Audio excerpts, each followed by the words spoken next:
हाँ जी बच्चों, good afternoon everyone.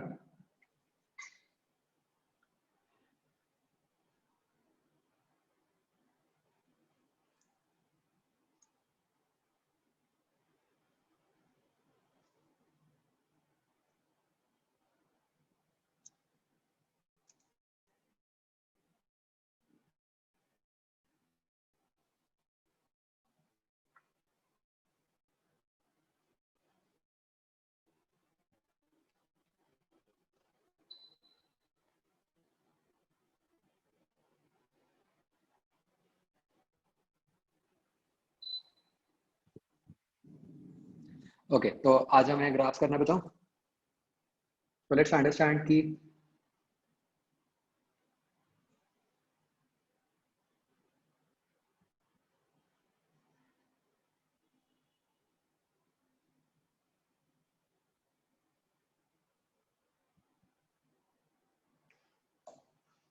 तो देखो जो किस टाइप के ग्राफ्स होते हैं और हमें कैसे उनको समझना है।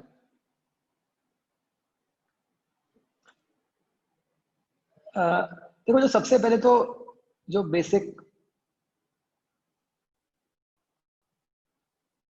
स्ट्रेट लाइन ग्राफ्स हैं,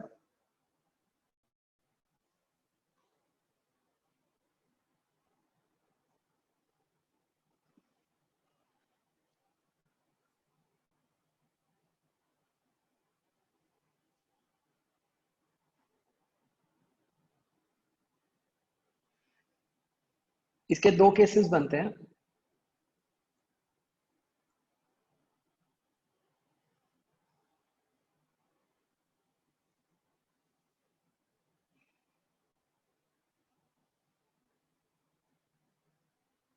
जैसे एक केस तो बनेगा कि आपकी लाइन ऐसे जा रही है ऊपर को,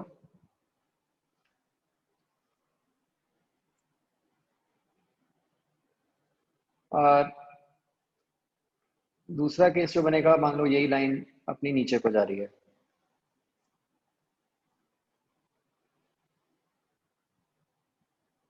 like this, right.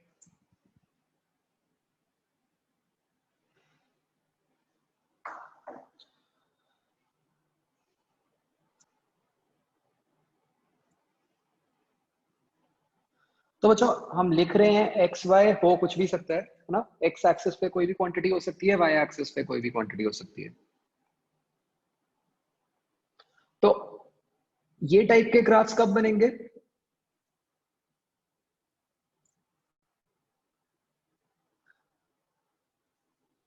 Straight line graphs बनते हैं जब आपका y is proportional to x. So when I say y, इसका मतलब है any quantity on y axis, right? And when I say x, इसका मतलब है any quantity on x axis. तो जो फर्स्ट वाला ग्राफ है बच्चों, वो कब बनता है कि जब आप प्रोपोर्शनैलिटी का साइन हटा के कांस्टेंट लगाते हो दोनों केसेस में। इसके आगे प्लस माइनस कुछ कांस्टेंट हो सकता है,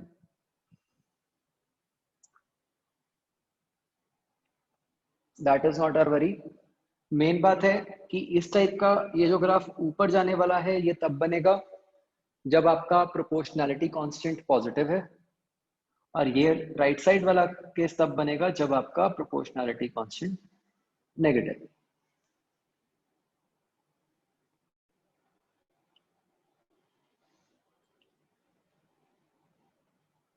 ठीक है, तो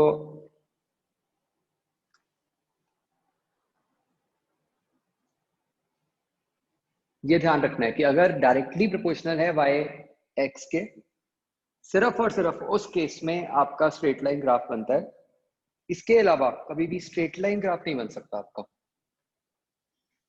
तो जैसे अगर हम कोई एग्जांपल लें,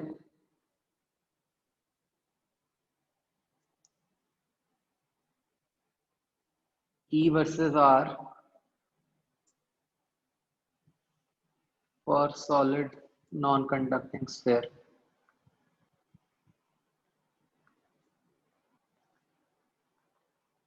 तो एक सॉलिड नॉन कंडक्टिंग स्फीयर में बच्चों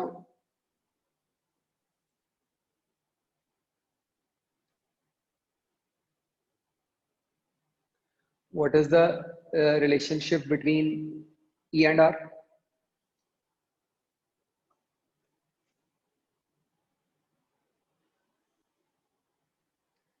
E is KQR by R cube. तो हम देख सकते हैं कि ये वाली सारी टर्म्स तो कांस्टेंट हैं, तो E is directly proportional to R। तो इसलिए जो हमारा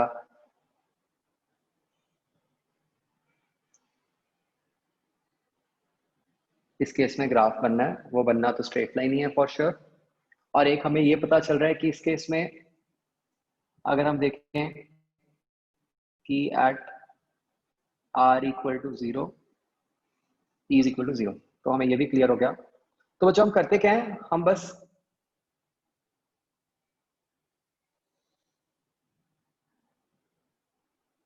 ऐसे इनको x और y से रिप्लेस कर देते हैं। तो इस केस में जो हमारा ग्राफ बनता है वो इस तरह बन गया।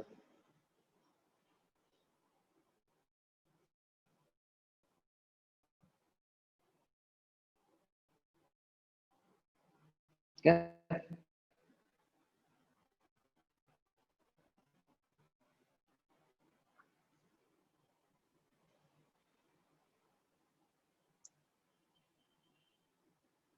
तो बच्चों ये हुई फर्स्ट कैटेगरी।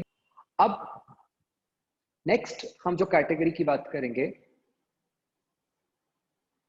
वो कैटेगरी है y प्रोपोर्शनल टू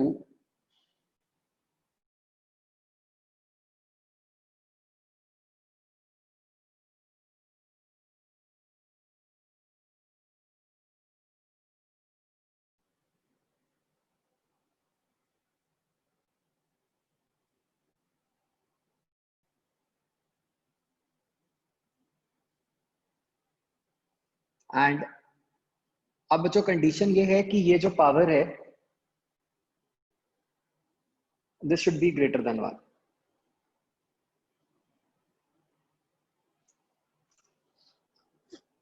अगेन बच्चों आपके दो केसेस बन जाएंगे कि जब आप प्रोपोर्शनैलिटी साइन हटाते हो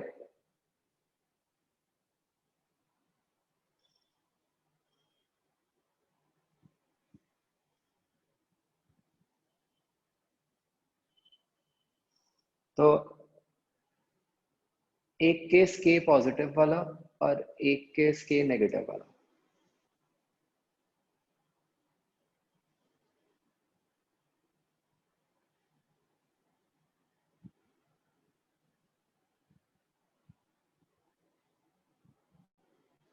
तो बच्चों इस केस में जो ग्राफ बनता है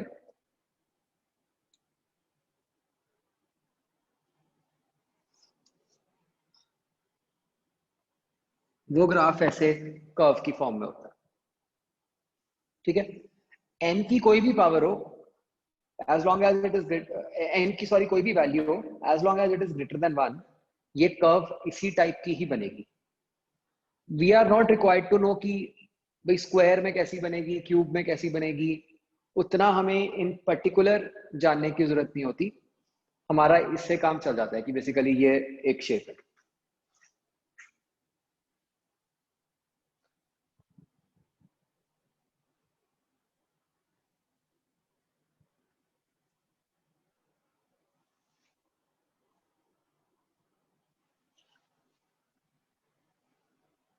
यही बच्चों अगर जो कांस्टेंट k है वो नेगेटिव है तो यही ग्राफ जो है ये ऐसे नीचे की तरफ आ जाएगा।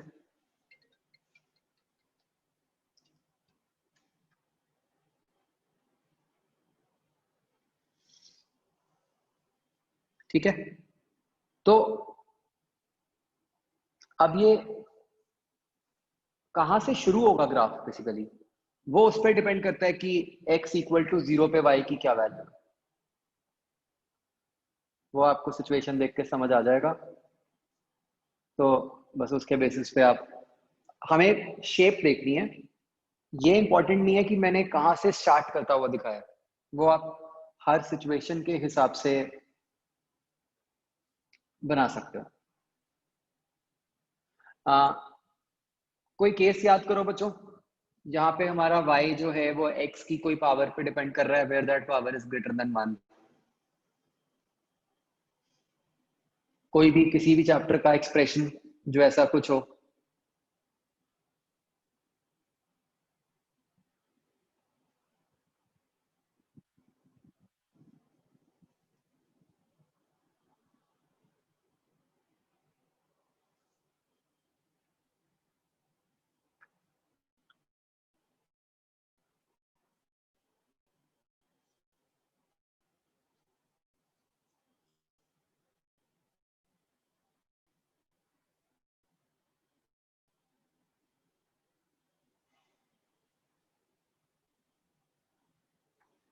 याद करो बच्चों, आपने कोई फॉर्मूला पढ़ा हो, आ रही है वो, मतलब जो पावर आ रही है वो ग्रेटर देन 1 हो।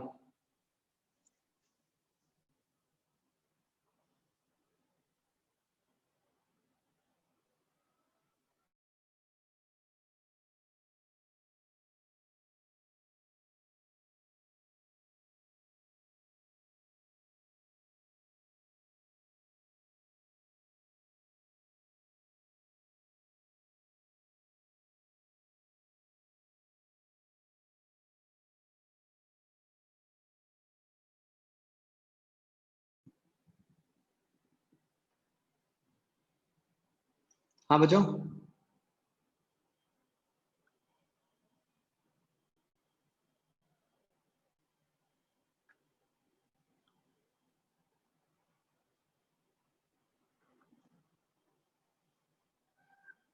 जैसे अब एक एग्जांपल ये हो सकता है,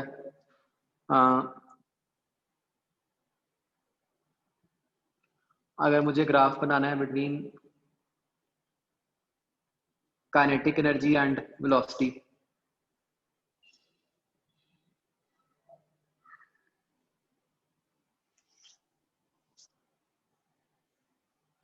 और काइनेटिक एनर्जी वर्सेस मोमेंटम,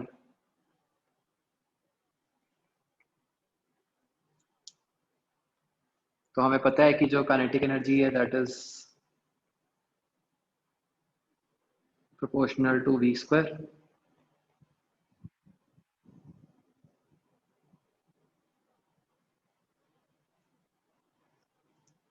तो काइनेटिक एनर्जी वर्सेस वेलोसिटी का ग्राफ इस तरीके का बना। ऐसे ही काइनेटिक एनर्जी यहाँ पे हमें पता है क्या होती है, this is p square by 2m।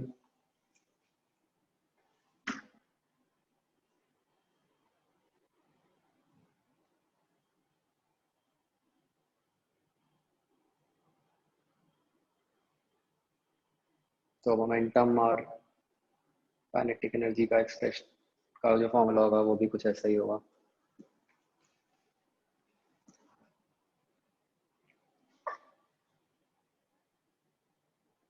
और कोई याद कर सकते हो बच्चों फॉर्मूला?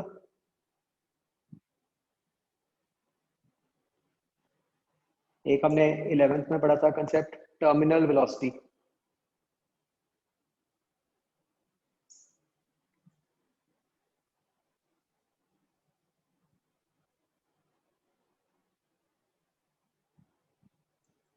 वो किस टाइप का होता था फॉर्मूला?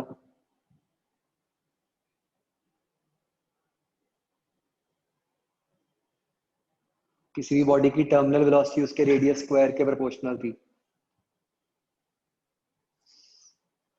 तो वहां भी इसी टाइप का ग्राफ बनेगा।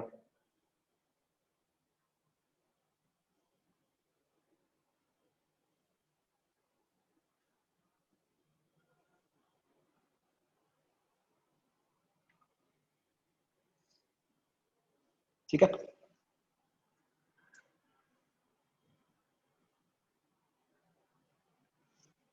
तो हमने ना जो ग्राफ्स याद रखने हैं वो ऐसे इन केसेस की फॉर्म में ही रखने हैं यार।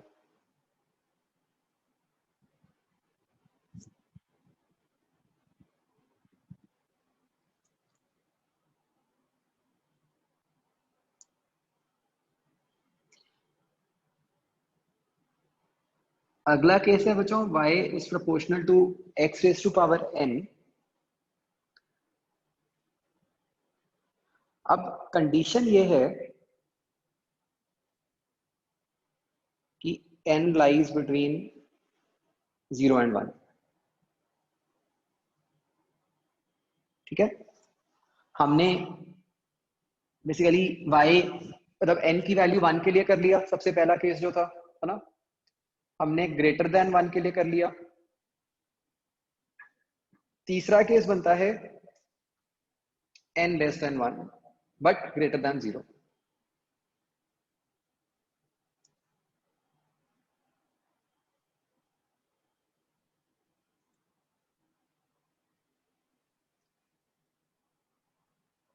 तो इस केस में बच्चों जो ग्राफ बनता है वो इस टाइप का बनता है।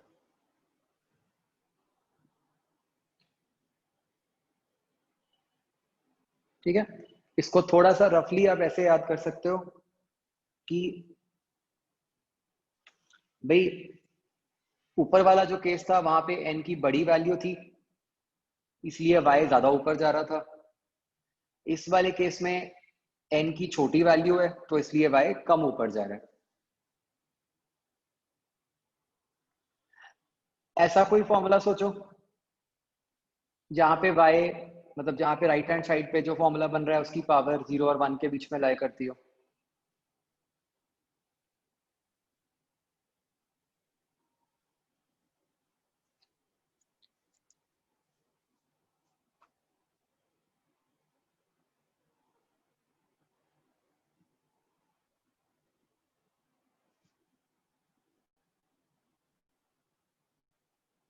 जहां भी बच्चों वही दो केस बनेंगे, के x raise to power n, ये के पॉजिटिव के लिए और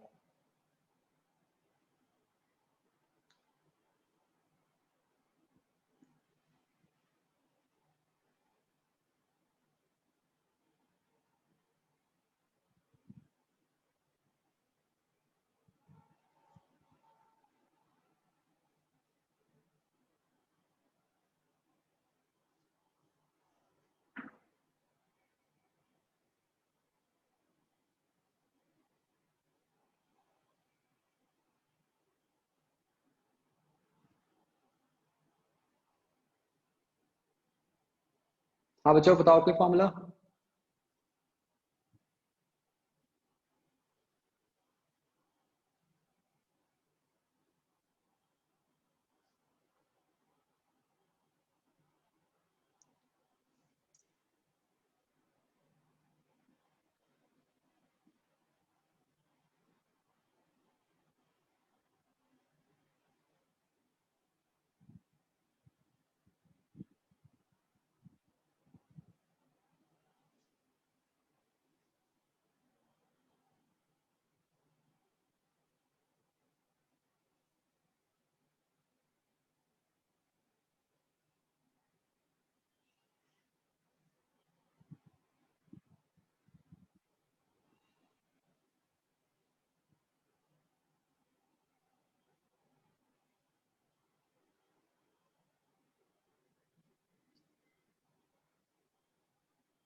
एक तो आप ऊपर से ही बना सकते हो,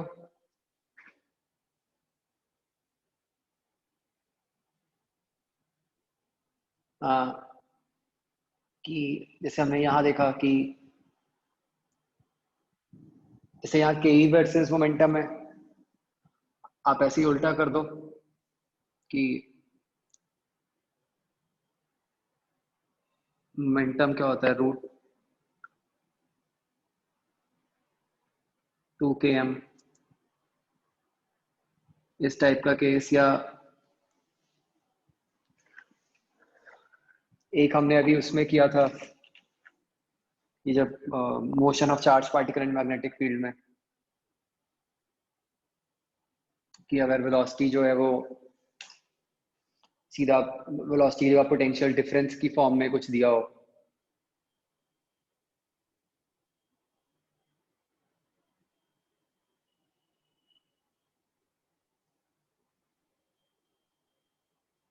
वहां भी ऐसे ही कुछ बन गया था ना, √2 km, अगर काइनेटिक एनर्जी दी हो।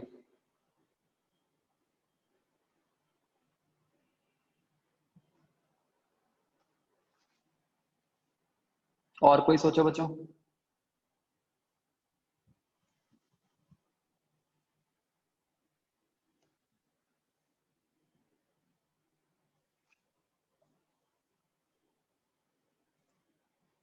पेंडुलम का E is equal to 2 π√L/g। तो अगर आप T वर्सेस L ग्राफ बनाओगे वो इस तरीके का बनेगा।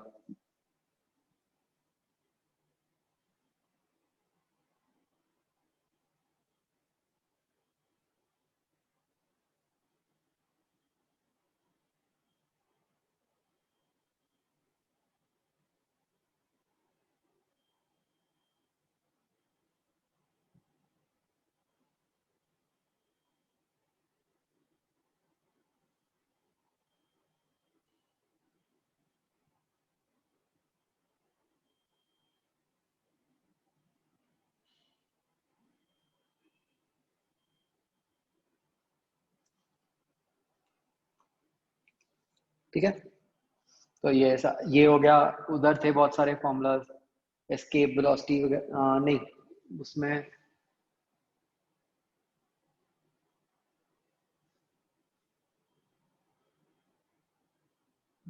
उसमें न्यूमरेटर में नहीं था।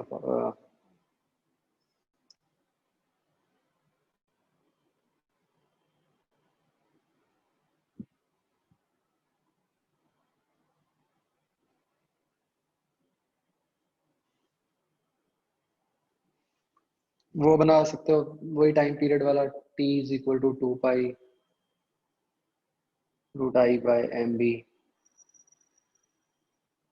है ना।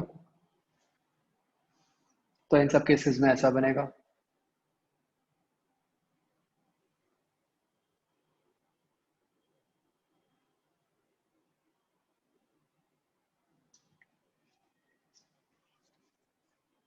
इस साइड बच्चों इसी का मतलब,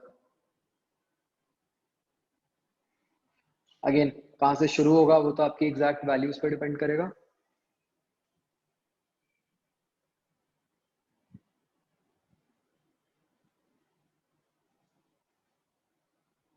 ये मतलब कुछ इस टाइप का होगा,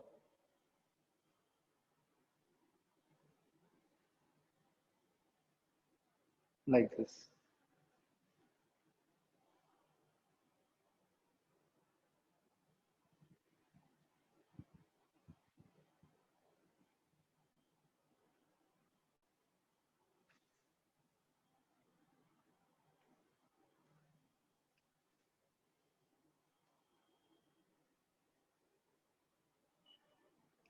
एंड अगला केस बनता है बच्चों,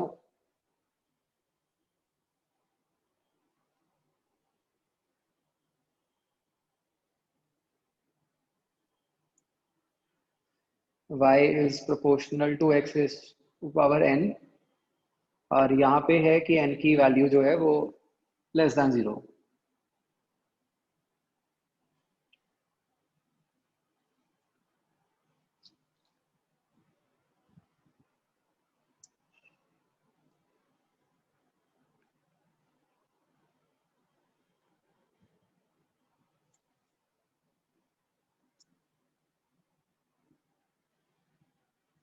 तो अगेन जो प्रोपोर्शनैलिटी कांस्टेंट है पॉजिटिव के लिए, ये जो ग्राफ आएगा बच्चों ये हमेशा इस टाइप का है, देखो ऐसे।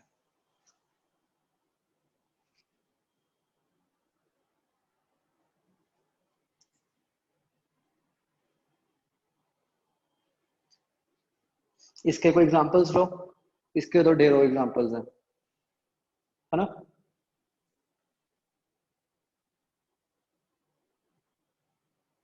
E is equal to KQ by R square. V is equal to KQ by R.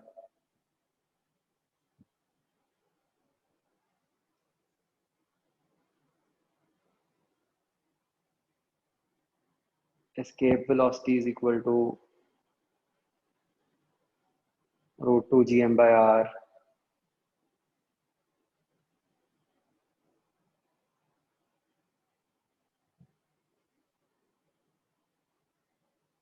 Dipole moment की जो इलेक्ट्रिक फील्ड होती है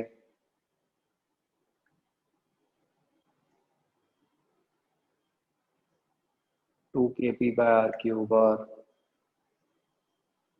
kp by R cube. जितने ये सारे केसेस हैं वो इस कैटेगरी में फॉल करते हैं. इस केस में ग्राफ ऐसे आएगा. तो आप देखो बच्चों, ये ये वाला जो केस है यहाँ पे, इसमें और इसमें बहुत थोड़ा सा फर्क है ना. मतलब दोनों केसेस में ग्राफ जा तो नीचे को रहा है. मतलब क्या फर्क है, एक केस में ऐसे जा रहा है, एक केस में ऐसे जा रहा है. रुको, ये क्या बन गया.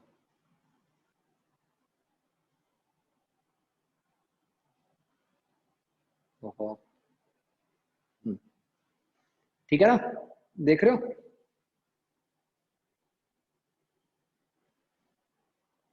ये वो कनकेव कॉन्वेक्स टाइप चीज है.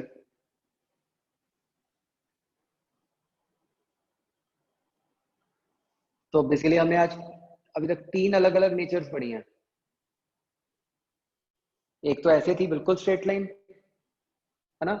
एक इस टाइप की, एक इस टाइप की.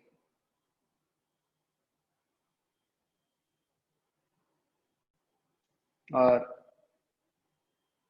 सिमिलरली एक ऐसे हो सकता है, एक इस तरह हो सकता है, और एक इस तरह हो सकता है ना. बस ऐसे अगर आप ये वाले याद रख लो फिगर्स, इससे भी आपको एकदम क्लियर हो जाएगा.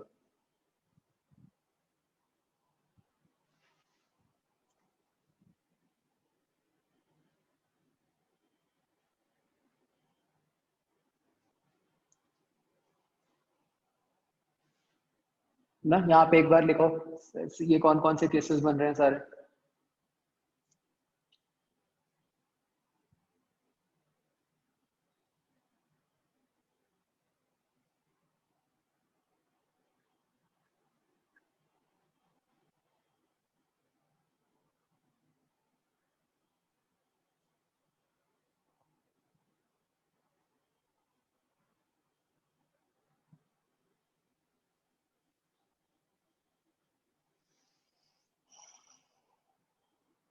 के भी लिख लो.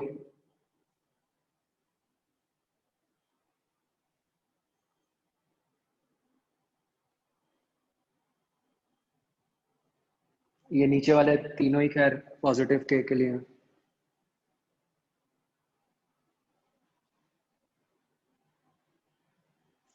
अच्छा, एक वो रह गया, वो बना लेते हैं अभी.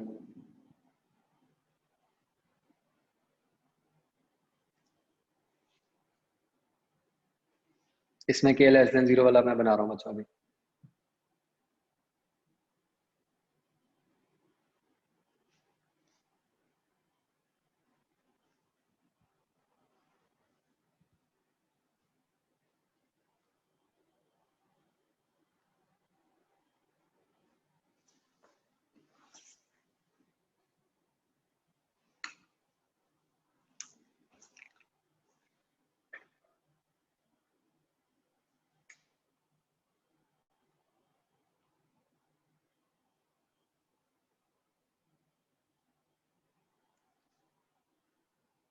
ये नीचे वाले में तो तीनों केस आप समझ पा रहे हो कि पॉजिटिव के लिए.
तो इसका बच्चा जो ये फोर्थ केस का जो k लेस देन 0 वाला है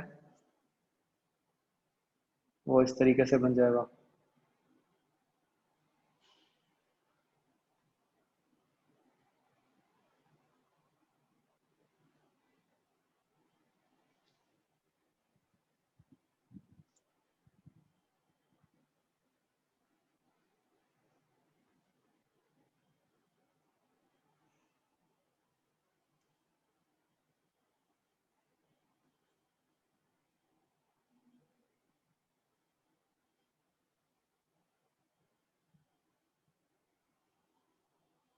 बेसिकली जो ऊपर बनाया मैंने उसी का ही उल्टा है, उसको उसकी इमेज ले ली एक्स एक्सिस के अबाउट।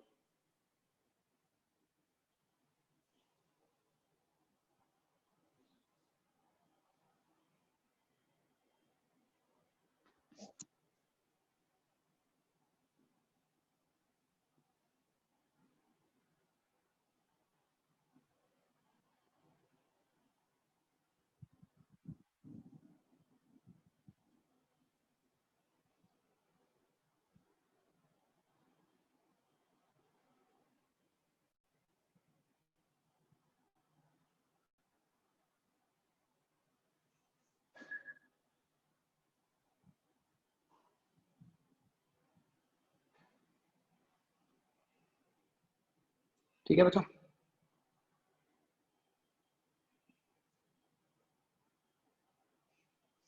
ओके, ये हो गए जो मतलब आप कह लो graphs which are based on polynomials.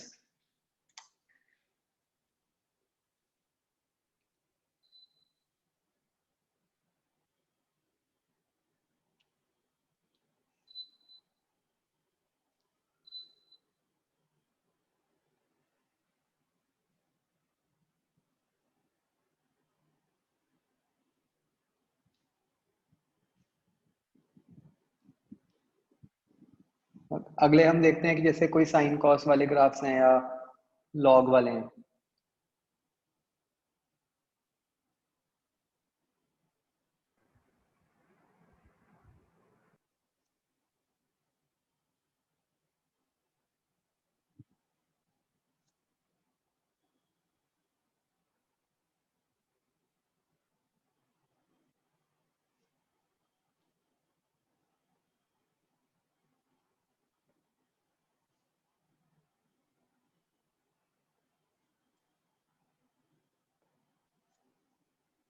तो जो साइन कॉस ग्राफ्स हैं वो देखने में बिल्कुल एक जैसे ही होते हैं। जैसे जो साइन ग्राफ होता है वो बस ऐसे होगा,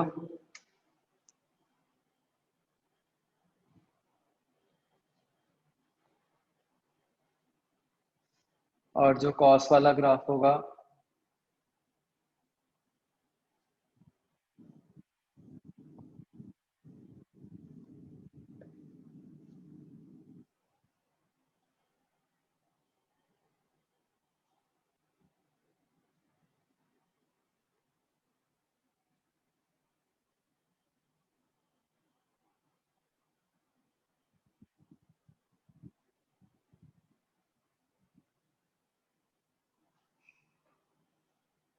मतलब शेप बिल्कुल वही होती है बच्चों जो साइन ग्राफ की है। मतलब आप ऐसे सोच लो कि मैंने साइन ग्राफ को थोड़ा सा लेफ्ट की तरफ शिफ्ट कर दिया।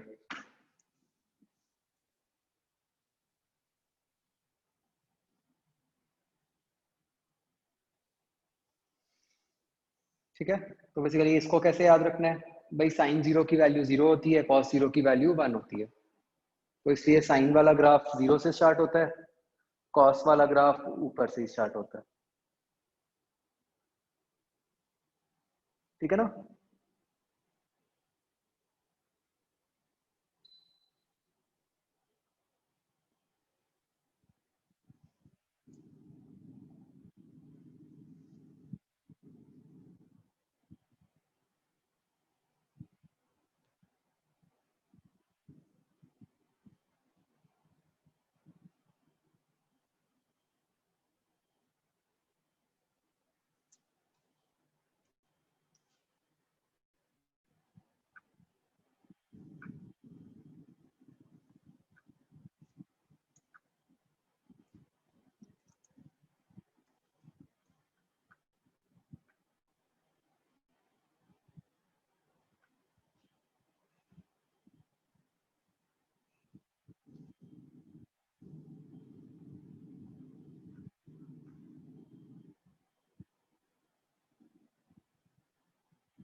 तो इसके अंदर जो आता है केस, जैसे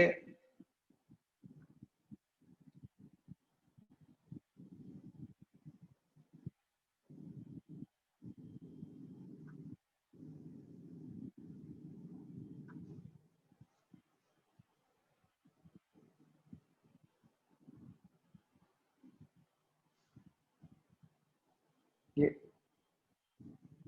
इस टाइप का,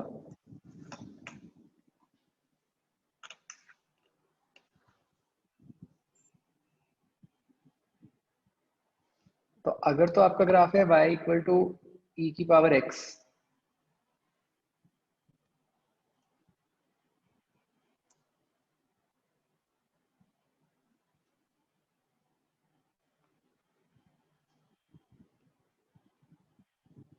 तो अब ये तो देखो कुछ इस टाइप का बन जाएगा।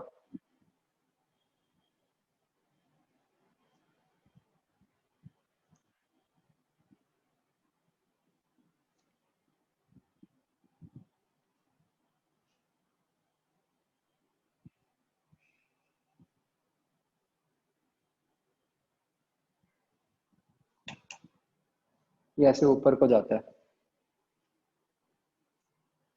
तो जो ये आप देख सकते हो, ये कुछ कुछ वैसा ही है, उसी के सिमिलर है, जो if we think about it, जो मैंने ऊपर बनाया था केस n greater than 1।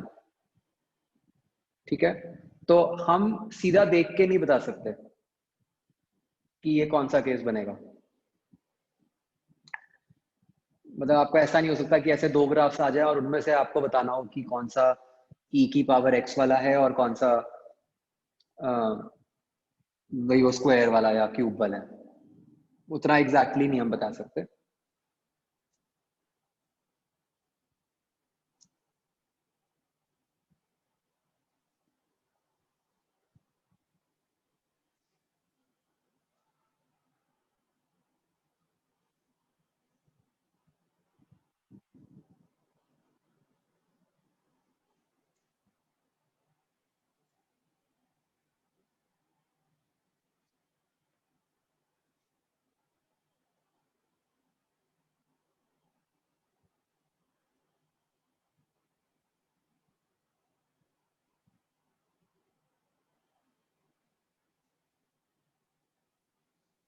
ये वाला ग्राफ होता है बच्चों इस तरीके से।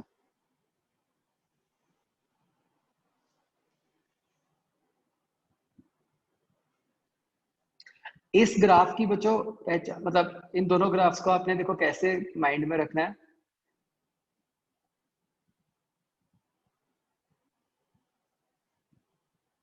ये जो e की पावर -x वाला ग्राफ है, वो धीरे धीरे हॉरिजॉन्टल होता है।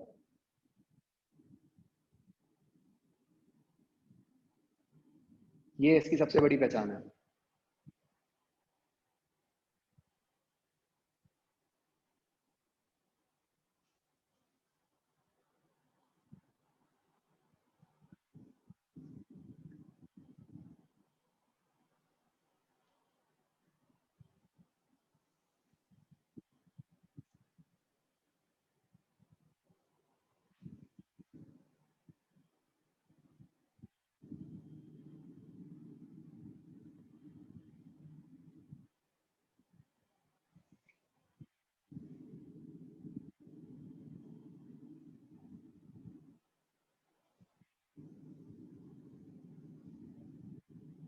ये जो e है, ये वो लॉग वाला है, जो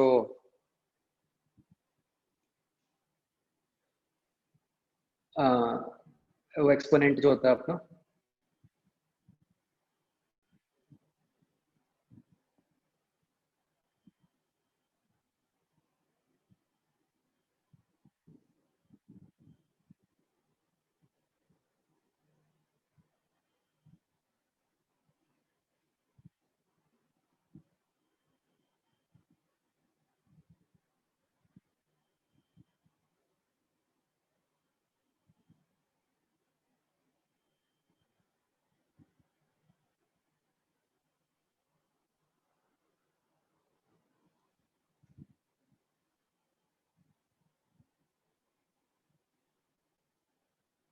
ठीक है जी।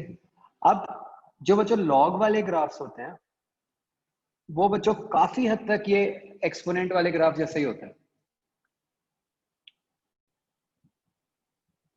और कोई डिफरेंस नहीं होता एक्चुअली।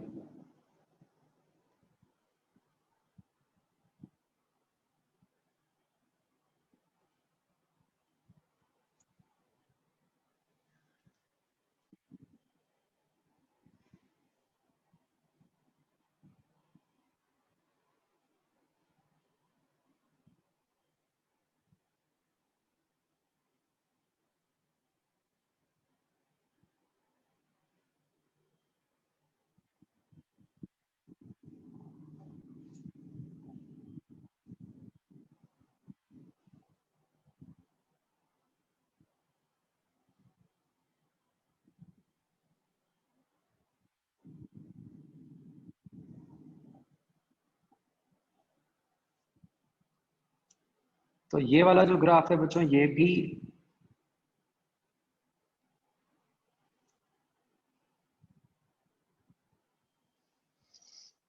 इसकी नेचर भी बिल्कुल ऐसी होती है जैसे ये ऊपर वाला ग्राफ हमने बनाया है। बस फर्क सिर्फ इतना होता है कि ये, वैसे आपको इतनी की जरूरत नहीं पड़ेगी, ये ऐसे नीचे से ऊपर आता है। ये मतलब x इक्वल टू 1 पे इसकी वैल्यू 0 होती है और फिर ये ऐसे जा रहा है। बस ये फर्क है कि ये ग्राफ हॉरिजॉन्टल नहीं हो रहा।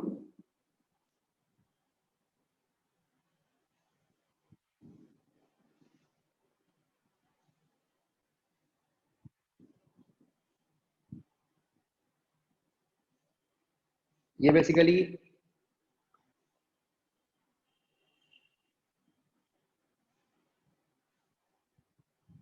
मतलब नेचर इन सब की एक जैसी है।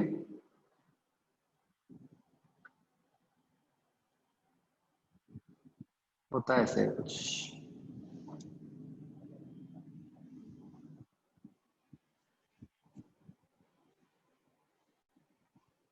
कोई आप मुझे केमिस्ट्री में बता सकते हो स्पेसिफिक कोई रिलेशन जो अभी तक आया हो लॉग वाला? अभी अपने फिजिक्स में तो आया नहीं, हम उससे आइडिया लगा लेंगे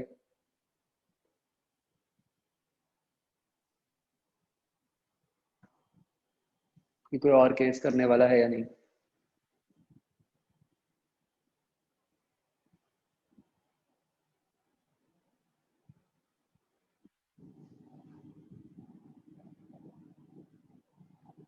हाँ बच्चों बताओ, केमिस्ट्री में कैसे केसेस आए हैं वो काइनेटिक्स वाले चैप्टर में?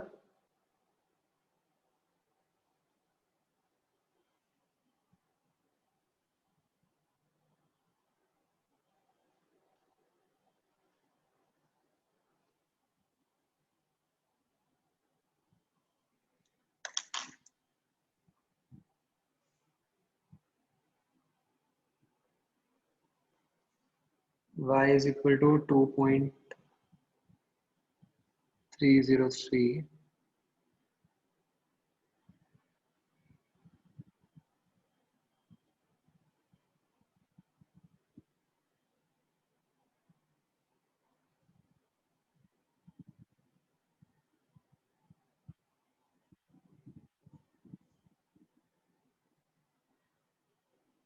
ऐसा कुछ?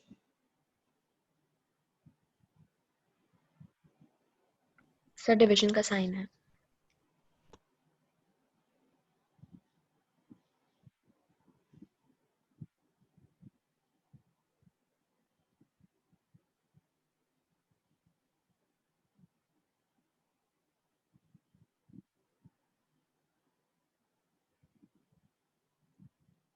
ए नॉट बाई 80 कहना चाह रहे हो आप शायद ना?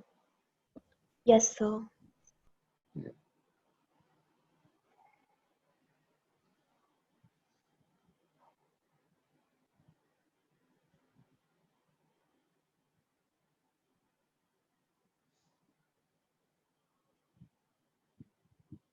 नहीं, इसमें वेरिएबल्स क्या क्या हैं?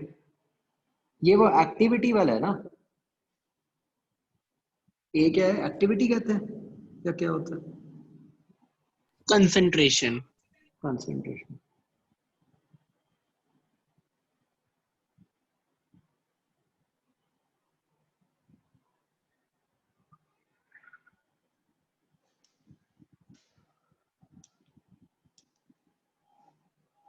ओहो, 1 मिनट बचा, वो आईपैड ऑफ हो गया। 1 मिनट रुको, मैं चार्जर लेके आया।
हाँ बच्चों, वो मैं रिलेशन तो समझ गया। उसमें ग्राफ किसके बीच में बनाना होता है?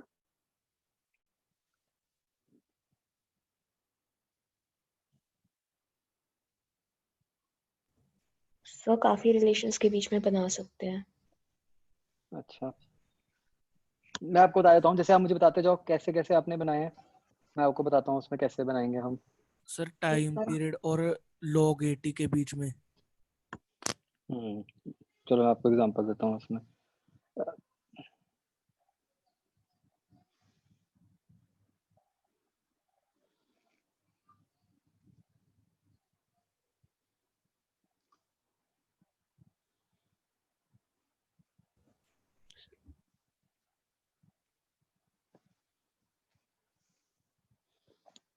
जैसे मुझे बताओ किसके बीच में आप कह रहे हो?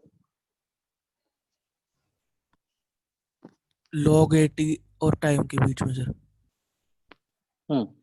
देखो, एक तो आपको वो मुझे प्रॉपर्टी आनी चाहिए लॉग की, है ना? ये तो आप अपने शायद कर ही ली होगी डिस्कस कि अगर लॉग के अंदर दो टर्म्स मल्टीप्लाई हो रही हैं तो that is log a plus log b।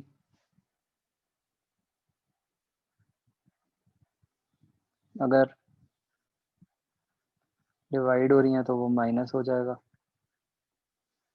और अगर कोई लॉग के अंदर पावर होती है,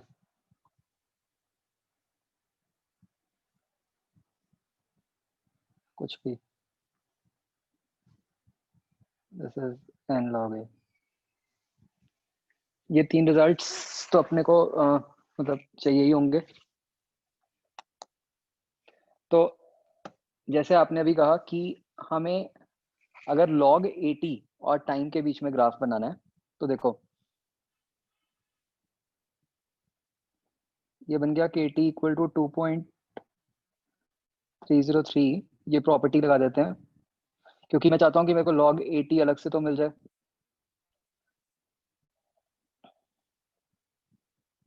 into log A0 minus log 80। ठीक है,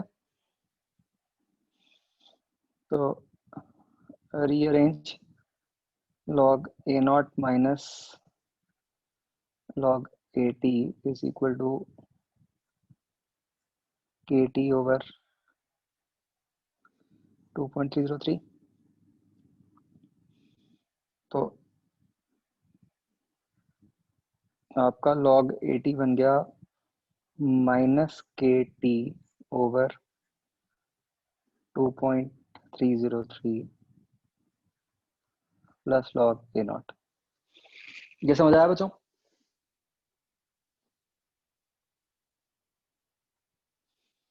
मैंने कैसे लिखा है?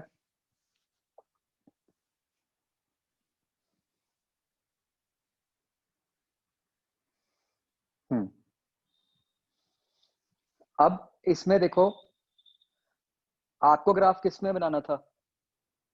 You wanted to draw graph between log 80 and t। तो मतलब मैंने इसीलिए इसको इस फॉर्म में लिख लिया। बेसिकली वी वांट कि लेफ्ट हैंड साइड पे हमारा y बन जाया करे। So this quantity is y, this is x। तो ये बताओ ऊपर से कौन से वाले फॉर्म में बन गया?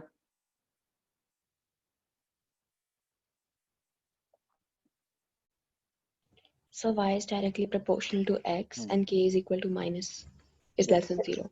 ये जो हमने बिल्कुल सेकंड वाला केस किया था वो वाला बन गया कि y is directly proportional to x और जो प्रोपोर्शनैलिटी कांस्टेंट है वो नेगेटिव है, तो इसलिए ये ग्राफ ऐसे बन जाएगा।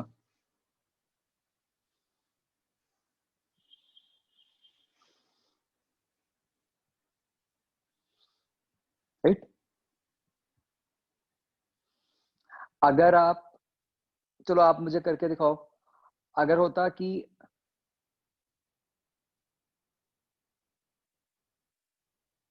AT वर्सेस T ग्राफ बनाना है, वो कैसे बनेगा?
एक बच्चों आई थिंक ये प्रॉपर्टी मुझे पता नहीं आपने करी है कि नहीं,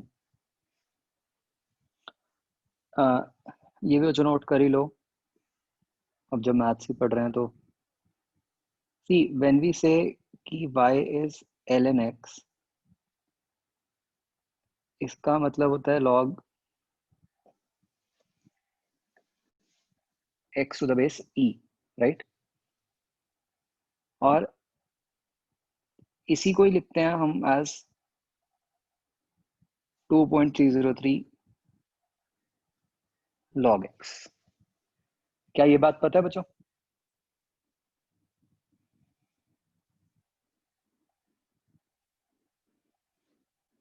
ना वो सिर्फ 2.303 जो टर्म आई है वो e को हटाने के चक्कर में आई है।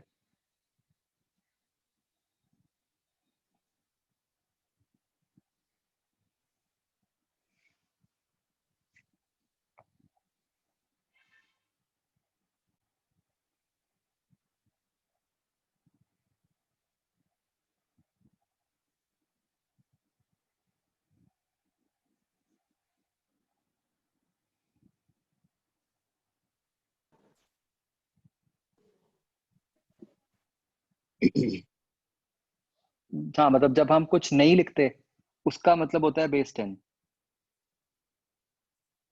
ठीक है? तो 10 को लिखने की जरूरत नहीं होती।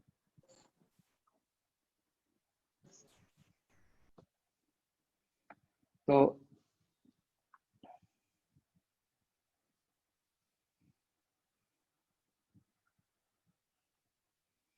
ये जो बन जाएगा expression, this is nothing but 1/t into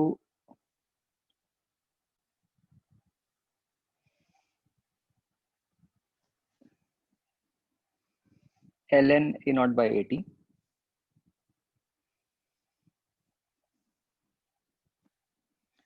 ठीक है?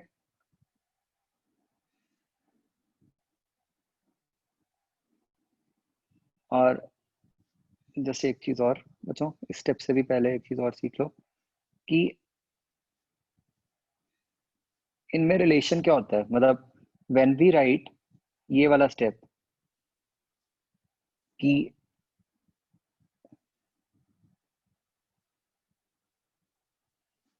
y is equal to log to the base e of x या ln x, इसको हम उल्टा करके भी लिख सकते हैं।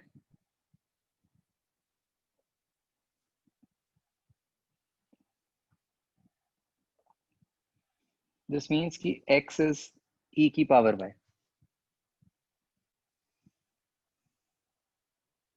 ये लिखना और ऊपर वाली टर्म लिखना, both are one and the same things.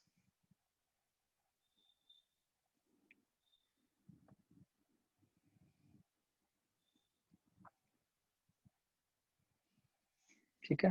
तो जो अब हमारा एक्सप्रेशन था ये बन गया 1/t ln a0/at। तो इससे बन गया a0/at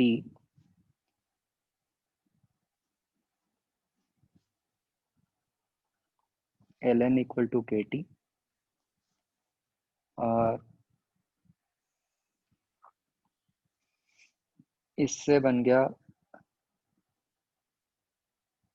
a0/at is equal to e की पावर kt।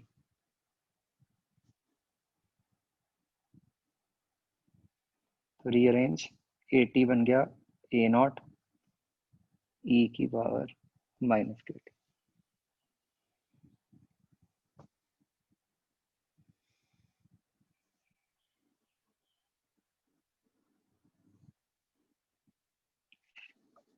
ये मुझे पता नहीं बच्चों, मैं तो लिखा हुआ था मैंने आपको बता दिया। ये है आपको ऐसा कुछ कराया है मतलब at वर्सेस t या कुछ?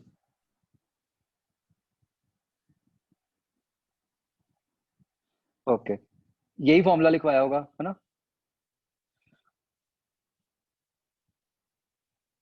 हाँ तो ठीक है, फिर you are not required to know the steps. अगर मैंने 80 वर्सेस t ग्राफ कहा था बनाने को, तो फिर तो आप सीधा ये फॉर्मूला यूज करोगे बस।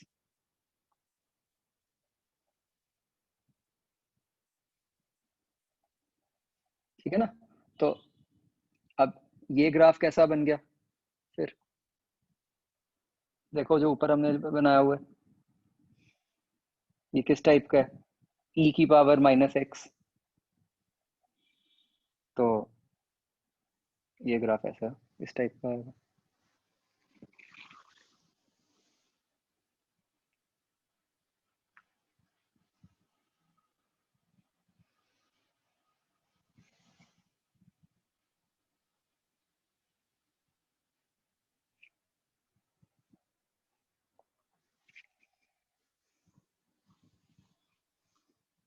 ठीक है जी।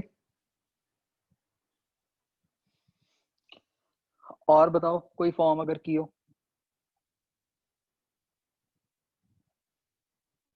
वो भी डिस्कस कर सकते हैं।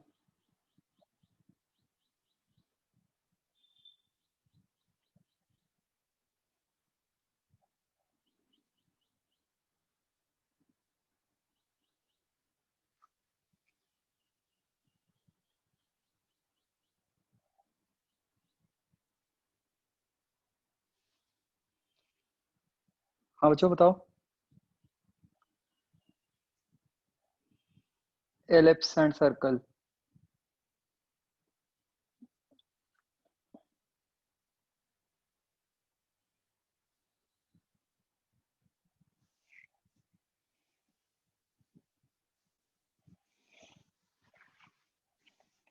एक्चुअली बच्चों क्या होता है, ये बहुत ही स्पेसिफिक केस में आपको यूज करने की जरूरत पड़ सकती है।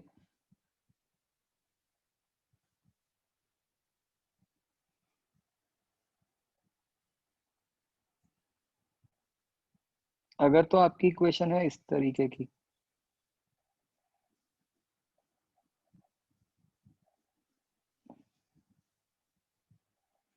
तो ये होता है सर्कल। मतलब x और y दोनों के नीचे a है। अगर x और y के नीचे टर्म्स अलग अलग हो जाएं और बीच में प्लस हो,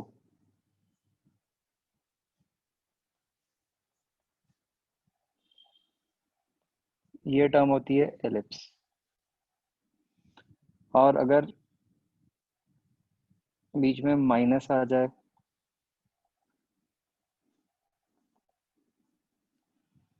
ये होती है हाइपरबोला। इसकी वजह से आपको जरूरत कहीं पड़ेगी नहीं।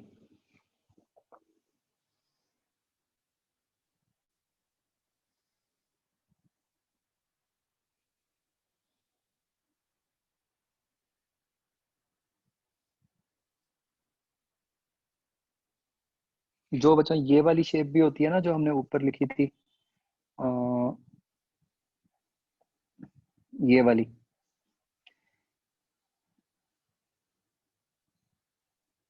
ये भी सारी हाइपर, इसको भी हाइपरबोला में ही लेते हैं हम।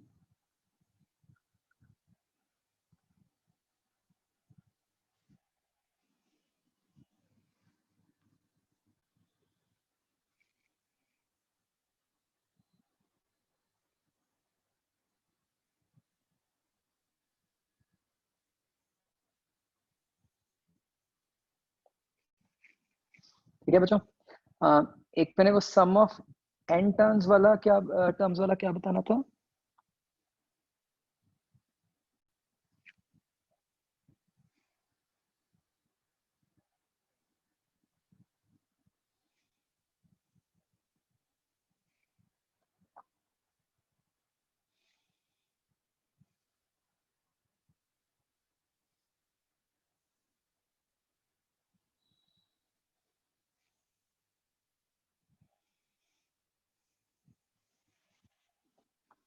तो जो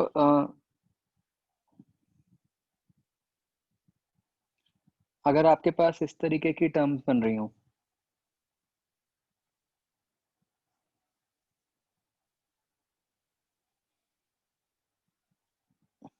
लेट्स से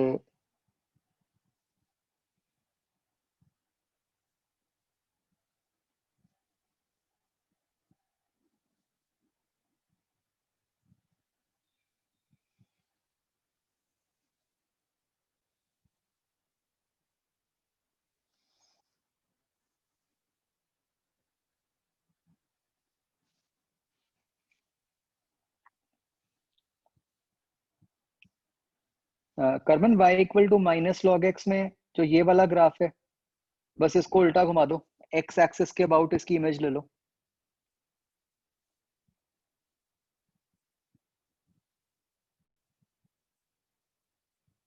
अगर बच्चों इस तरीके से टर्म्स हो,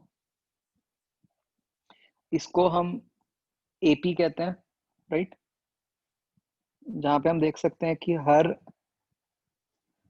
दो टर्म्स में जो डिफरेंस है वो सेम रह रहा है। ठीक है, तो यहाँ पे ए होती है फर्स्ट टर्म,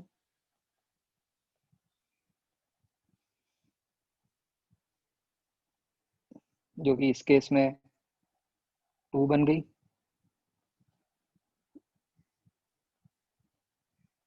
डी को हम कहते हैं कॉमन डिफरेंस, जो कि हर दो टर्म्स के बीच में आ रहा है, वो हम देख सकते हैं इस केस में 3 हो गया। इसका क्या फॉर्मूला होता है बच्चों? सम ऑफ एन टर्म्स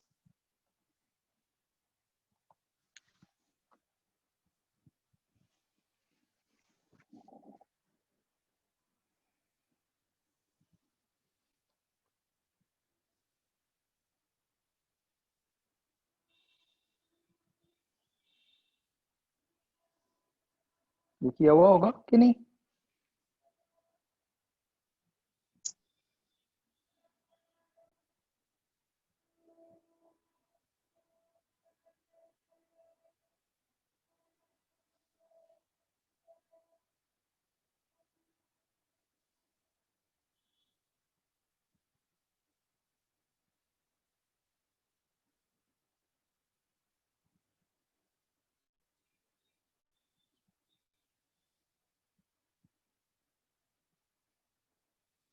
नहीं, ये नहीं होता जो लिखा आपने, टिश्यू।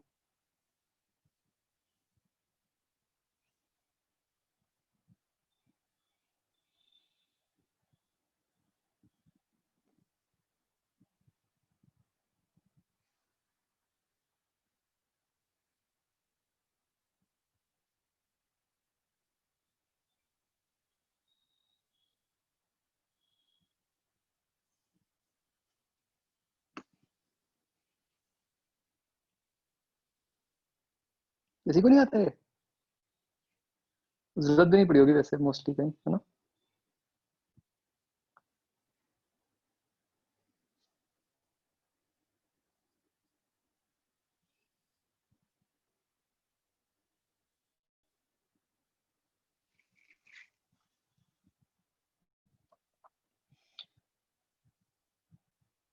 इसका वजह ये होता है फॉर्मूला वैसे, n/2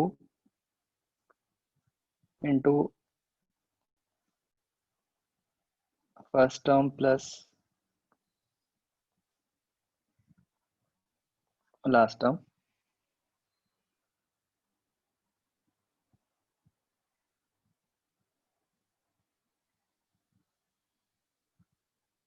ठीक है, which can be written as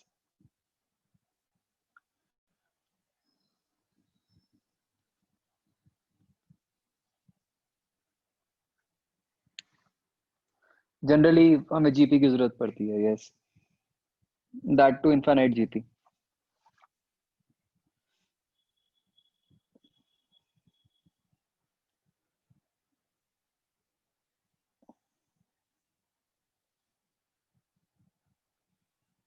next है बच्चों इस तरीके से,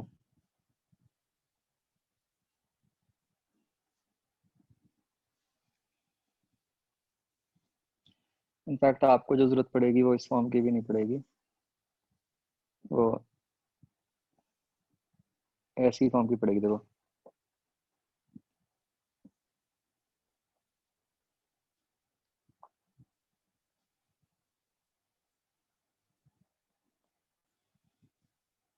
लाइक दिस, इसको जीपी कहते हैं। इसमें क्या हो रहा है, every term is being multiplied by a particular number.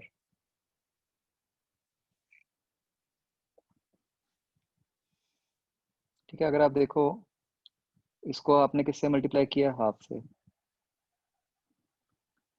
इसको भी हाफ से, इसको भी हाफ से, एंड सो ऑन।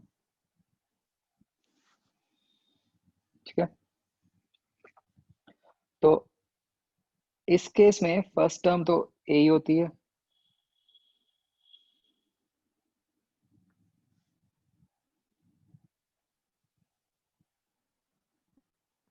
इसको आर कहते हैं, कॉमन रेशो, जिससे मल्टीप्लाई हो रही है हर टर्म, जो कि इस केस में हो गई 1/2। तो अज्यूमिंग की टर्म्स इनफाइनाइट हैं, इस केस में जो सम का फॉर्मूला होता है दैट इज a/1 - r। तो हमारे वाले केस में ये बन जाएगा 2/1 - हाफ, 4 बन गया।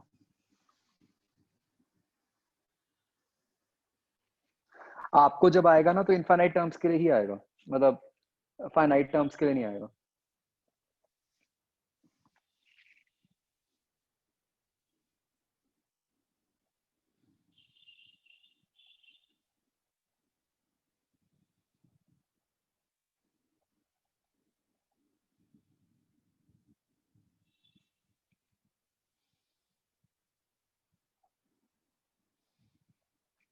R1 से बड़े के लिए भी एक अलग फॉर्मूला होता है, इसकी भी जरूरत नहीं है, क्योंकि तब इनफाइनाइट टर्म्स नहीं हो सकती, हमें इनफाइनाइट वाला ही आता होता है। एक बच्चों इसका जीपी से लिंक नहीं है, एक अलग से बस याद रख सकते हो कि अगर ऐसा कुछ हो, सिर्फ इसी पे लगता है और कहीं नहीं, स्पेशल केस है। 1 - 1/2 plus 1/3 minus 1/4 plus 1/5 minus 1/6 and so on till infinity. मतलब आपने क्या करना है, डिनोमिनेटर को 1 से बढ़ाते जाओ और साइन चेंज करते जाओ।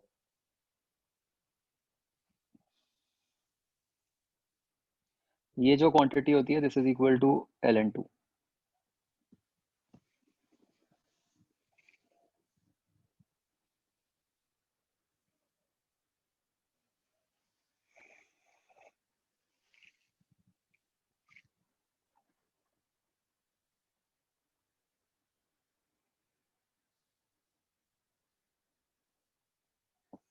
और बताओ बच्चों,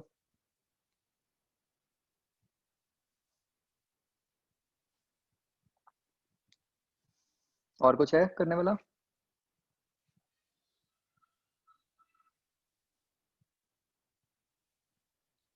हाइपरबोला की शेप यही वाली होती है,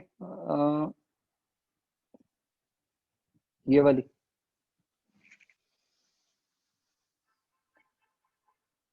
नहीं, ये आकर्ष HP नहीं है जो मैंने लिखा है, HP समथिंग एल्स।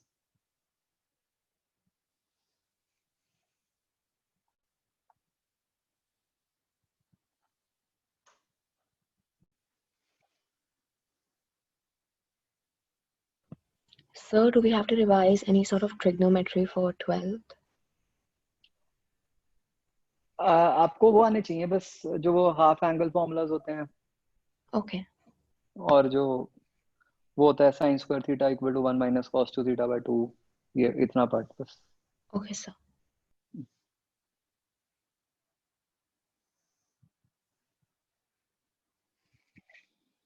ठीक है बच्चों, डन। ये formulas, sine 2 theta is equal to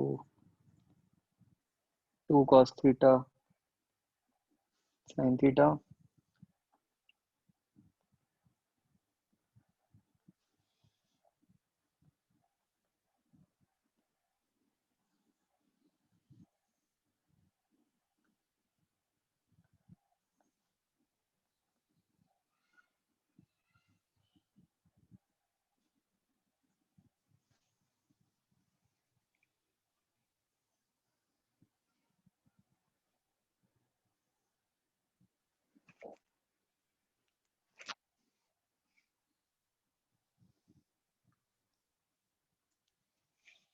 ठीक है, इतना बच्चों आपका आज की क्लास वाला अगर आता हो तो ग्राफ्स का नहीं आपका कभी कोई क्वेश्चन गलत हो सकता। वैसे तो 80% केसेस में तो इसकी भी जरूरत नहीं पड़ती, एलिमिनेशन से ही हो जाता है हमेशा क्वेश्चन। बट अगर बिल्कुल एग्जैक्ट शेप बतानी हो तो जो मैंने बताया अभी उससे निकल आएगी।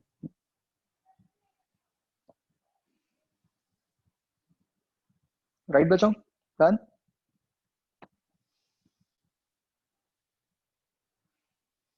चलो, हाँ किसी के कोई डाउट्स हैं you can stay back, others can leave.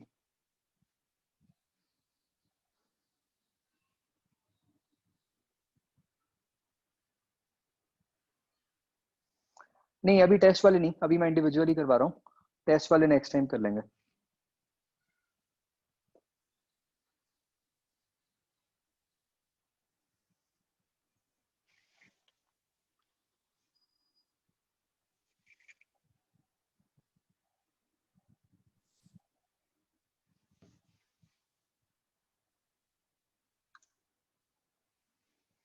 Sir module में ना एक लाइन दी हुई थी, एनसीईआरटी का एक क्वेश्चन था, वो सॉल्व करने के बाद कि जो अर्थ की मैग्नेटिक फील्ड होती है वो भी फ्लक्स प्रोड्यूस करती है through the loop, but it is steady field. वो थोड़ा समझा दो। मॉड्यूल खोल लो, मतलब ये लाइन समझ फिर बोलना क्यों लाइन। कि note that Earth's magnetic field also hmm produces a flux through the loop, but it hmm is a steady field and hence it does not induce any EMF. हम्म। तो हमें पता है कि अर्थ की भी फील्ड लाइंस है, तो अगर हम कोई भी एक लूप बनाए, लेट्स से मैंने कोई भी एक लूप बना दिया, तो इस लूप के थ्रू अर्थ की फील्ड लाइंस निकल रही होंगी किसी ना किसी फॉर्म में, तो उस कारण से एक फ्लक्स तो आ गई, लेकिन कोई चेंज इन फ्लक्स नहीं आ रहा। राइट, मतलब कि अगर तो अर्थ की मैग्नेटिक फील्ड चेंज हो रही होती, मतलब जो अर्थ की मैग्नेटिक फील्ड के कारण फ्लक्स आई,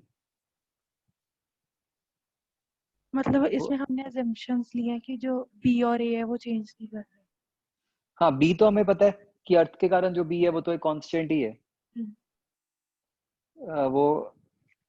वो तो कांस्टेंट हो गया, और एरिया हम मान रहे हैं कि हाँ भाई हम लूप को किसी तरीके से एक्सपैंड नहीं कर रहे हैं, कुछ कर रहे हैं। ठीक है sir. Hmm sir omega is equal to 2 pi into nu, ये सर कैसे आया?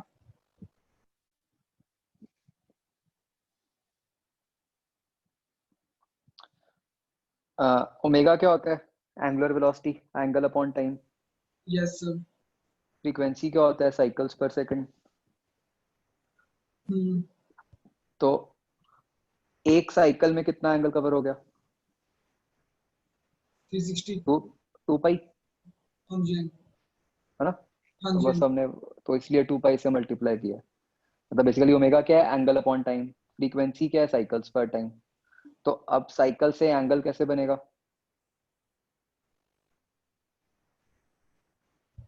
ठीक है समझ एक गया। साइकिल। सर आपने कहा था कि पोटेंशियल डिफरेंस पूरी लूप के अक्रॉस क्रिएट होता है, तो सर आपने कहा था कि सर्कुलर इलेक्ट्रिक फील्ड बनेगी, पर सर हमने पहले चैप्टर में पढ़ा नहीं था कि सर्कुलर इलेक्ट्रिक फील्ड सर्कुलर नहीं बनती होती। नहीं। हाँ ये वाली अलग होती है, मैंने इस चैप्टर में बताया था ना कि इस फील्ड लाइंस की कुछ प्रॉपर्टीज, ये वाली फील्ड की कुछ प्रॉपर्टीज उस वाली इलेक्ट्रिक फील्ड से अलग होती हैं। मतलब ओके बेसिकली इस चैप्टर में हम जो इलेक्ट्रिक फील्ड पढ़ रहे हैं इसको हम इंड्यूस्ड इलेक्ट्रिक फील्ड कहते हैं। Okay sir. तो इसकी ये खासियत है कि ये सर्कुलर लूप्स बना सकती है। ठीक है सर। तो सर मतलब कि जब हम लूप के अक्रॉस जा रहे हैं तो इलेक्ट्रिक फील्ड कांस्टेंट रह रही है कि कम होगी? कांस्टेंट रह रही है। ओके, नहीं तो सर फिर जैसे जैसे लूप में मूव करेंगे तो पोटेंशियल डिफरेंस में ड्रॉप नहीं आएगा, तो किन्हीं दो पॉइंट्स के क्रॉस पोटेंशियल नहीं आ जाएगा? तो हमने तो हाँ आ कहा था जाएगा। कि तो हम उससे क्या मतलब होता है कि पोटेंशियल पूरी लूप के क्रॉस है, किन्हीं दो पॉइंट्स के क्रॉस नहीं? मतलब आप अगर तो हम पहले वाले चैप्टर के हिसाब से चलते उस चैप्टर के हिसाब से तो, इलेक्ट्रोस्टैट्स के हिसाब से तो आपका एक सर्कुलर लूप में कभी करंट बन ही नहीं सकता ना, ओके सर। क्योंकि अगर हम सर्कुलर लूप में करंट मान रहे हैं तो फिर एक तरह से तो हम ये कह रहे हैं कि एक चार्ज एक पॉइंट से चल के उसी पॉइंट पे वापस आ गया, हाँ जी। तो दैट वुड मीन कि मतलब चार्ज तो फिर मतलब इसका मतलब तो उस पॉइंट का पोटेंशियल सेम ही हो गया जहाँ पे वापस आया चार्ज, हाँ जी सर। तो फिर चार्ज मूव ही क्यों किया? ठीक है। मतलब चार्ज को तो आइडियली हाई से लो पोटेंशियल जाना चाहिए। हाँ जी सर। तो वो इंड्यूस्ड इलेक्ट्रिक फील्ड हमें ये बताती है कि भाई इस केस में ऐसा नहीं है कि मतलब अगर आप कोई एक पॉइंट 1 लो और अगर आप 1 से 2 इस तरीके से एक सर्कुलर पाथ में जाओ, ओके सर। ठीक है, जहाँ पे आप मान लो कि आपका 2 जो है वो बहुत ही पास है 1 के, approaching okay 1, sir. Okay sir. तो उनके बीच में एक पोटेंशियल डिफरेंस आ जाएगा। Okay sir. मतलब ये इलेक्ट्रोस्टैट्स के हिसाब से तो नहीं आना चाहिए था हाँ जी। कि भाई 1 और 2 ऑलमोस्ट सेम पॉइंट्स बन गए, but okay sir. Induced electric field ये कहती है कि भाई बेसिकली जो डिफरेंस है ना, जो बेसिक डिफरेंस है वो ये है कि इलेक्ट्रोस्टैट्स वाली जो फील्ड थी वो कंजर्वेटिव थी, हाँ जी सर। वो तो हम ये कहते थे कि कोई दो पॉइंट्स में जो पोटेंशियल डिफरेंस है वो पाथ डिपेंडेंट नहीं है। हाँ जी सर। ये वाली जो फील्ड है ये नॉन कंजर्वेटिव है, ओके सर। तो इसके कारण जो पोटेंशियल डिफरेंस आता है वो पाथ डिपेंडेंट आता है, ओके सर। तो इसलिए ये सारा कुछ चक्कर पड़ गया। ठीक है सर। सर हाँ एक जी, बार साइन कन्वेंशन समझा दो। साइन कन्वेंशन किस चीज की? जैसे अगर हमको फ्लक्स फाइंड करनी है, ईएमएफ फाइंड करनी हम्म, है, तो कब माइनस लगाना है कब नहीं लगाना, वो एक बात। देखो, जब तो आपका क्वेश्चन प्योरली मैथमेटिकल है, आपको कोई फिगर नहीं दिया हुआ, कोई शेप नहीं दी हुई, सिंपल फ्लक्स की वैल्यू दी हुई है, जैसे आपको ऐसे कह दिया flux is equal to 4t square, find EMF at t equal to 1, तो आपको कुछ नहीं बताया क्या सिचुएशन है कैसे है। इस केस में तो आप ईएमएफ ऐसे निकालोगे माइनस लगा के, ठीक है। यहीं पे अगर आपको कोई सिचुएशन ऐसी दी हुई है जहां पे बता दिया, आपको समझा दिया उन्होंने कि भाई जैसे मान लो ऐसे करंट है, इधर एक लूप पड़ा है, ये लूप राइट को जा रहा है, ठीक है, मान लो यहाँ पे हमने निकालना है, तो यहाँ पे हम क्या करेंगे, पहले तो हम सिर्फ मैग्नीट्यूड निकाल लेंगे, मतलब पहले हम mod d phi by d t निकाल लेंगे, उससे मैग्नीट्यूड आ गया, और डायरेक्शन अब हम लेंस लॉ से निकाल लेंगे।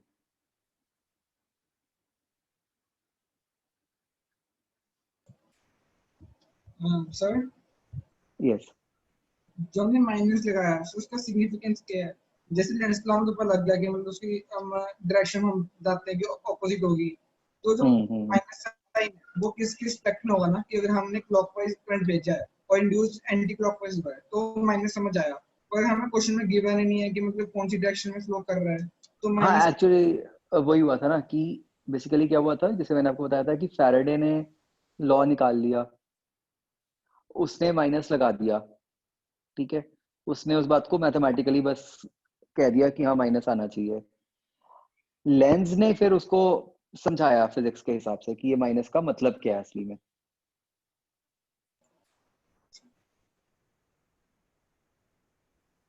ठीक है। सर और जैसे कल हमने फॉर्मूला निकाला था, उसमें हमने जब इलेक्ट्रिक फील्ड मतलब इंड्यूस्ड इलेक्ट्रिक फील्ड के कारण जो फोर्स है उसे मैग्नेटिक फील्ड के इक्वल, मैग्नेटिक फील्ड की फोर्स के इक्वल किया था, उस टाइम पे हमने जो वो ई इंड्यूस लिखी थी वो उस स्टेट पे लिखी थी ना जब मैक्सिमम हो जाए।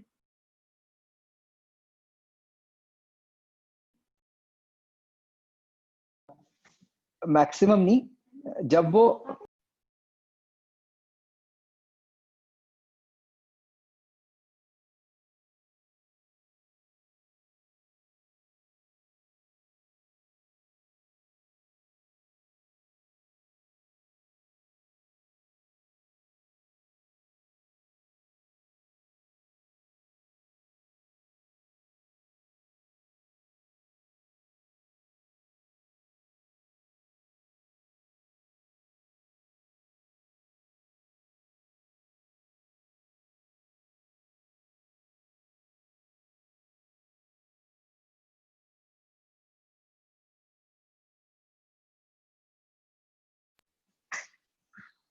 हाँ जी, हमने वो निकाला था कि जब कांस्टेंट हो जाएगी, मतलब जिसके बाद उसमें कोई चेंज नहीं आएगा, कि इट इज लाइक कि शुरू में चार्जेस मूव कर रहे थे, उन चार्जेस की मोशन के कारण ही इलेक्ट्रिक फील्ड बनती जा रही है।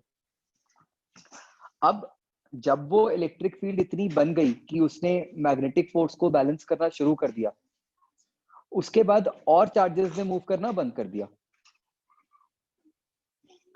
तो हमने उस पॉइंट की वो निकाल दी। आप इसको मैक्सिमम भी कह सकते हो, बट मतलब ये कह लो कि इसके बाद वो कम नहीं होती, बस एक बार इतनी बन गई उसके बाद तो यही रहेगी।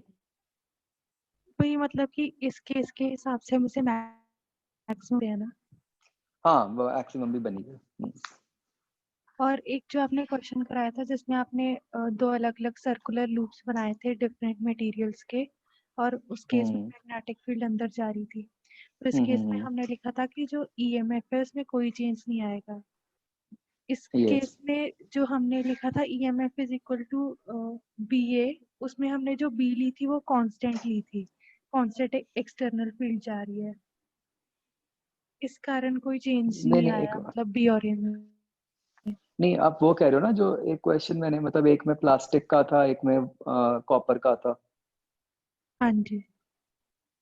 हाँ, नहीं उसमें हम ये मान रहे थे कि जो बी है वो चेंजिंग है। अगर तो बी कांस्टेंट होगा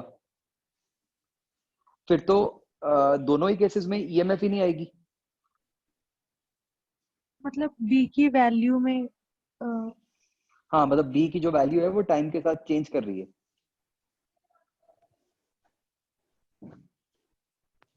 नहीं मतलब अगर और कोई केस होता जिसमें हमें बी को म्यू नॉट वगैरह की टर्म्स में लिख के कैलकुलेट करना पड़ता, तो उस केस में तो हमारा ईएमएफ भी चेंज हो जाती ना।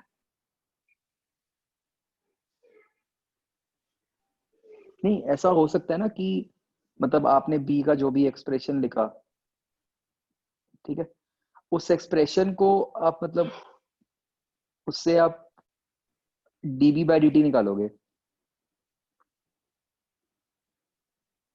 जब आपको फ्लक्स निकालनी होगी, ईएमएफ निकालनी होगी। हाँ जी। तो अब वो तो अब डिपेंड करेगा कि बी का कैसा एक्सप्रेशन है, कि उसके हिसाब से dB by d T zero भी आ सकता है, नॉन जीरो भी आ सकता है, कुछ भी आ सकता है।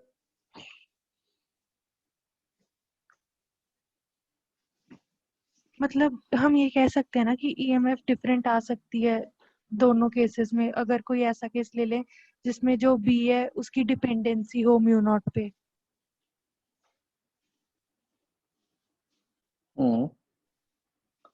वर्सेस दूसरा केस क्या होगा?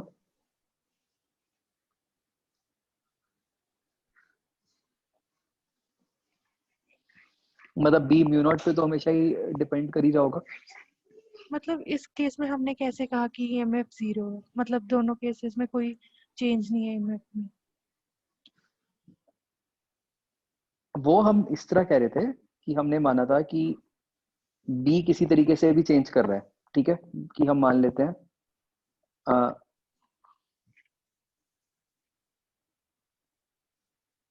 बी चेंज कर रहा है। अब दोनों का एरिया लेट से सेम है, तो आप फ्लक्स लिखोगे बी इंटू ए, ईएमएफ बन गई ए डीबी बाई डी टी। अब ये जो डीबी बाई डी टी है ये दोनों के लिए सेम है, मतलब कोई फर्क ही नहीं है उसमें। मतलब जो सोर्स लेफ्ट वाले साइड के लिए बना रहा है मैग्नेटिक फील्ड, वही सोर्स एग्जैक्टली बिल्कुल उसी तरीके से राइट वाले लूप के लिए भी बना रहे हैं। तो d/dt की वैल्यू सेम बनेगी दोनों के लिए, इसमें सब कोई कुछ सेम है, मतलब सेम डिस्टेंस पे रखा है, सेम करंट है उस सोर्स का, एवरीथिंग इज सेम। dv/dt की वैल्यू कांस्टेंट आ रही है दोनों के लिए, दोनों के लिए सेम आ रही है। मतलब एक ही वैल्यू आ रही है दोनों की। हाँ हाँ, मैं वही पूछ रही हूँ कि इस मतलब ऐसा कोई सिनेरियो हो सकता है जिसमें दोनों मटेरियल्स अलग हो और उसमें दोनों में dv/dt की वैल्यू। नहीं नहीं, वही पॉइंट है कि जो बी dv/dt है ये तो सोर्स पे डिपेंड कर रहा है, जो सोर्स मैग्नेटिक फील्ड बना रहा है, इसका मटेरियल के साथ तो कोई लिंक ही नहीं है। मेरे को वही कंफ्यूजन हो रही है कि हम b को लिखते हैं म्यू नॉट, और जैसे मान लो अगर हम सर्कल के लिए लिख रहे हैं तो म्यू नॉट i/2r लिखेंगे, हाँ उसमें म्यू नॉट आता है और म्यू नॉट हम कहते हैं वो परमिएबिलिटी है मीडियम की, यहाँ पे तो अच्छा, ओके ओके, मीडियम चेंज। मैं समझ गया। हम बेसिकली जो बी में इंटरेस्टेड हैं, जो हम फ्लक्स में इंटरेस्टेड हैं कह लो, वो सारी ये वाली फील्ड लाइंस हैं जो लूप के अंदर से निकल रही हैं। मतलब वो लूप की नहीं है, वो हाँ मतलब, एक्सटर्नल है काइंड ऑफ। हाँ वो फर्क इसलिए नहीं पड़ रहा, अगर तो ऐसा होता ना कि ये दोनों डिस्क्स होती, फिर जो आप कह रहे हो वो बात बिल्कुल ठीक हो जाती, कि भाई फिर हम कहते हैं कि कॉपर के अंदर अलग मैग्नेटिक फील्ड बनेगी, प्लास्टिक के अंदर अलग मैग्नेटिक फील्ड बनेगी। बट हम जो मैग्नेटिक फील्ड ले रहे हैं वो तो दोनों ही केसेस में वैक्यूम वाली ले रहे हैं ना। हाँ जी सर, बस वही डाउट था। हाँ थैंक यू। सर और EMI हमेशा एक्सटर्नल मैग्नेटिक फील्ड की वजह से इंड्यूस होगी, EMF सॉरी। ये ना अभी हम आगे पढ़ेंगे, मतलब वी विल डू केसेस जहाँ पे ऐसा भी पॉसिबल है कि खुद के कारण भी हो सकती है, ओके खुद की सर। और सर मैग्नेटिक एक फील्ड। और डाउट था, जब हम किसी लूप को परपेंडिकुलर रखें मैग्नेटिक फील्ड के और उसे हाफ टर्न की रोटेशन दे दे, तो पहले क्वार्टर के लिए अगर पॉजिटिव रही EMF तो सेकंड के लिए नेगेटिव होगी। तो ऑन एन एवरेज हम इसकी, जब हमने इस क्लास में क्वेश्चन किया था तो हमने एवरेज EMF कुछ पॉजिटिव या नेगेटिव वैल्यू निकाली थी, पर अगर पहले क्वार्टर के लिए पॉजिटिव रह रही है, सेकंड के लिए नेगेटिव रह रही है, तो ऑन एन एवरेज जीरो नहीं आनी चाहिए?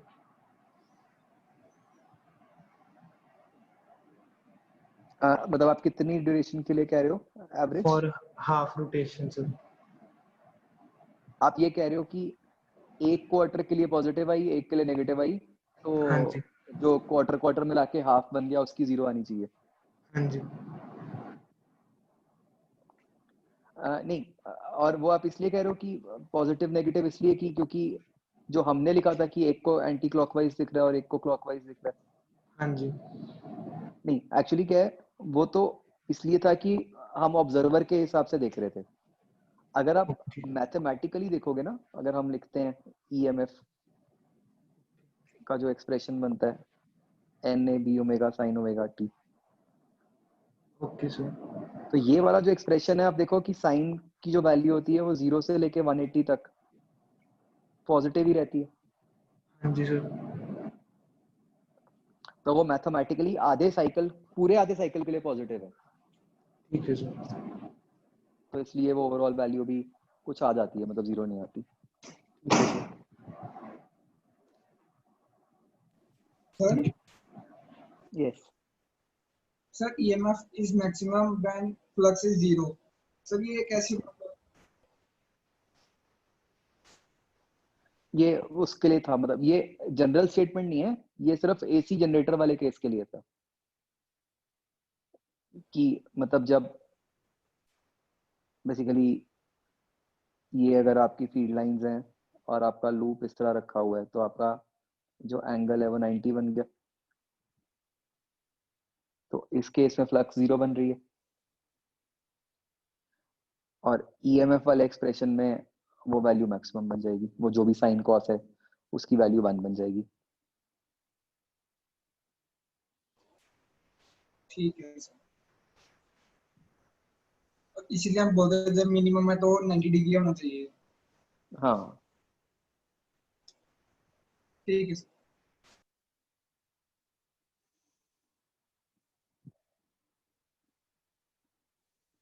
सर एक पूरा फेस हम 0 डिग्री टू 180 डिग्री बोलते हैं कि 0 टू 360 बोलते हैं? क्या चीज? फेज? हाँ। फेस का कोई मतलब नहीं होता, फेस तो एंगल है, वो तो कुछ भी हो सकता है। अच्छा, मतलब फेस डिफरेंस का मतलब फेस कि डिफरेंस मतलब किसी मतलब दो एंगल। कोई भी दो एंगल्स का डिफरेंस। हाँ ठीक है सर।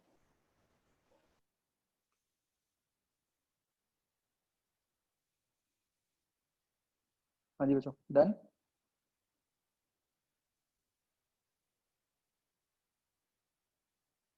निष्ठा आपका है कोई डाउट? हाँ सर। ठीक है, चलो ओके बच्चों, बाय। Bye sir.